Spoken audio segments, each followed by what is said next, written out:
এটা পূর্ণ করার মতো না। এটা এটা আমরা এটা বাংলাদেশ পূর্ণ করতে পারবে না যে জিনিসটা হয়েছে, ঠিক আছে।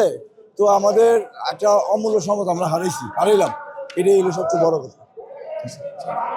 ওনার সাথে আসলে আপনাদের কোনো ব্যক্তিগত স্মৃতি আছে বা ওনাকে কাছে থেকে বহুত দেখেছেন? অন্তরে বহু স্মৃতি আছে, বহু স্মৃতি আছে। সবচেয়ে বড় কথা হৃদয়ের মধ্যে তার স্মৃতি। এই স্মৃতিটা হলো তা আমাদের হৃদয়ের মধ্যে তার স্মৃতি আছে, এটি হলো সবচেয়ে বড় কথা। একটা ঘটনা একটু বলবেন আমাদের? একটা ঘটনা যে বললাম, যেটা আমাদের বাবাবাজারের ব্রিজটা জিয়াউর রহমান উদ্বোধন করেছে, হ্যাঁ, তখন হলো বেগম খালেদা জিয়া বাজার চালিয়ে দিয়া হাইটা এটা পার হয়েছিলাম, আমরা বুড়িগঙ্গা পার হয়েছিলাম নেত্রী নিয়ে।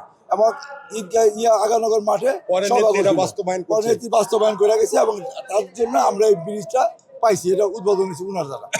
আর বহু স্মৃতি আছে তার সাথে। স্মৃতি তো বলার শেষ করতে পারবো না, উনার স্মৃতি এটা বলে শেষ করতে পারবো না।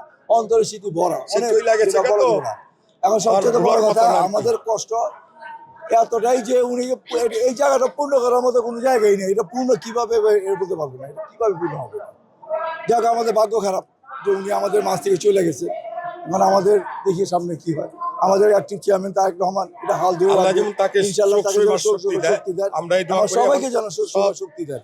দেশবাসীকে আমরা এই আহ্বান জানাই যে তাদের ফ্যামিলির জন্য দোয়া করে। আমার নাম মোহাম্মদ মফিজুদ্দিন, ঢাকা কেরানীগঞ্জ, ঢাকা 3 আসনে আমরা ভোটার।